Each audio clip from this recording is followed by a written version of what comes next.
25वां अध्याय। श्री संकर्षण देव का विवरण और स्तुति।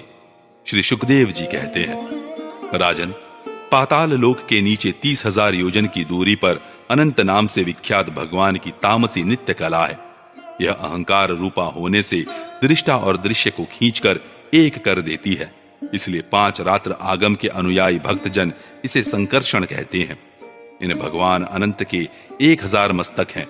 उनमें से एक पर रखा हुआ यह सारा भूमंडल सरसों के दाने के समान दिखाई देता है।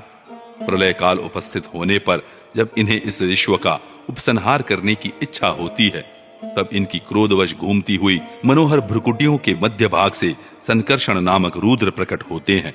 उनकी व्यूह संख्या 11 है। वे सभी 3 नेत्रों वाले होते हैं और हाथ में 3 नोकों वाले शूल लिए रहते हैं। भगवान संकर्षण के चरण कमलों के गोल गोल स्वच्छ और अरुण वर्ण नखमणियों के पंक्ति के समान देदीप्यमान है।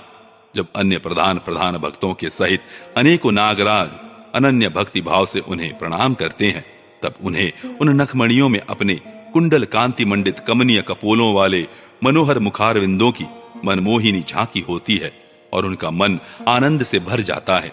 अनेकों नागराजों की कन्याएं विविध कामनाओं से उनके अंग मंडल पर चांदी के खंभों के समान सुशोभित उनकी वलय विलसित लंबी लंबी श्वेत वर्ण सुंदर भुजाओं पर अर्गजा, चंदन और कुमकुम पंख का लेप करती हैं। उस समय अंग स्पर्श से मथित हुए उनके हृदय में काम का संचार हो जाता है। तब वे उनके मद विह्वल सकरुण अरुण नयन कमलों से सुशोभित तथा प्रेम मद से मुदित मुखारविंद की ओर मधुर मनोहर मुस्कान के साथ सलज्ज भाव से निहारने लगती हैं। वे अनंत गुणों के सागर आदिदेव भगवान अनंत अपने अमर्ष और रोष के वेग को रोके हुए वहां समस्त लोकों के कल्याण के लिए विराजमान हैं। देवता, असुर, नाग, सिद्ध, गंधर्व, विद्याधर और मुनिगण भगवान अनंत का ध्यान किया करते हैं। उनके नेत्र निरंतर प्रेम मद से मुदित, चंचल और विह्वल रहते हैं।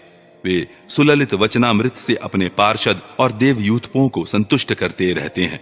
उनके अंग पर नीलांबर और कानों में केवल एक कुंडल जगमगाता रहता है तथा उनका सुभग और सुंदर हाथ हल्की मूठ पर रखा रहता है। वे उदार लीलामय भगवान संकर्षण गले में वैजंती माला धारण किए रहते हैं, जो साक्षात इंद्र के हाथी ऐरावत के गले में पड़ी हुई सुवर्ण की श्रृंखला के समान जान पड़ती है, जिसकी कांति कभी फीकी नहीं पड़ती। ऐसी नवीन तुलसी की गंध और मधुर मकरंद से उन्मत्त हुए भौरे निरंतर मधुर गुंजार करके उसकी शोभा बढ़ाते रहते हैं। परीक्षित, इस प्रकार भगवान अनंत महात्मय श्रवण और ध्यान करने से मुमुक्षुओं के हृदय में आविर्भूत होकर उनकी अनादिकालीन कर्म वासनाओं से ग्रथित सत्व, रज और तमो गुणात्मक अविद्यामयी हृदय ग्रंथि को तत्काल काट डालते हैं। उनके गुणों का एक बार ब्रह्मा जी के पुत्र भगवान नारद ने तुम्बुरु गंधर्व के साथ ब्रह्मा जी की सभा में इस प्रकार गान किया था, जिनकी दृष्टि पड़ने से ही जगत की उत्पत्ति, स्थिति और प्रलय के हेतुभूत सत्वादि प्राकृत गुण अपने अपने कार्य में समर्थ होते हैं, जिनका स्वरूप ध्रुव और अकृत है तथा जो अकेले होते हुए ही इस नानात्मक प्रपंच को अपने में धारण किए हुए हैं। उन भगवान संकर्षण के तत्व को कोई कैसे जान सकता है, जिनमें यह कार्य कारण रूप सारा प्रपंच भास रहा है तथा अपने निज जनों का चित्त आकर्षित करने के लिए की हुई जिनकी वीरतापूर्ण लीला को परम पराक्रमी सिंह ने आदर्श मानकर अपनाया है। उन उदार वीर्य संकर्षण भगवान ने हम पर बड़ी कृपा करके यह विशुद्ध सत्वमय स्वरूप धारण किया है। जिनके सुने सुनाए नाम का कोई पीड़ित अथवा पतित पुरुष अकस्मात अथवा हंसी में भी उच्चारण कर लेता है, तो वह पुरुष दूसरे मनुष्यों के भी सारे पापों को तत्काल नष्ट कर देता है। ऐसे शेष भगवान को छोड़कर मुमुक्षु पुरुष और किसका आश्रय ले सकता है?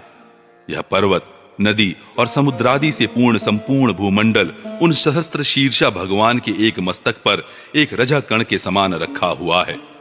वे अनंत हैं, इसलिए उनके पराक्रम का कोई परिमाण नहीं है। किसी के 1000 जीभें हो तो भी उन सर्वव्यापक भगवान के पराक्रमों की गणना करने का साहस वह कैसे कर सकता है? वास्तव में उनके वीर्य, अतिशय गुण और प्रभाव असीम है।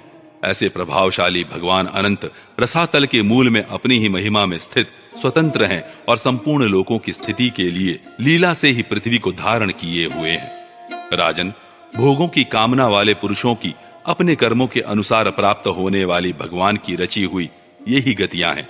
इन्हें जिस प्रकार मैंने गुरुमुख से सुना था उसी प्रकार तुम्हें सुना दिया।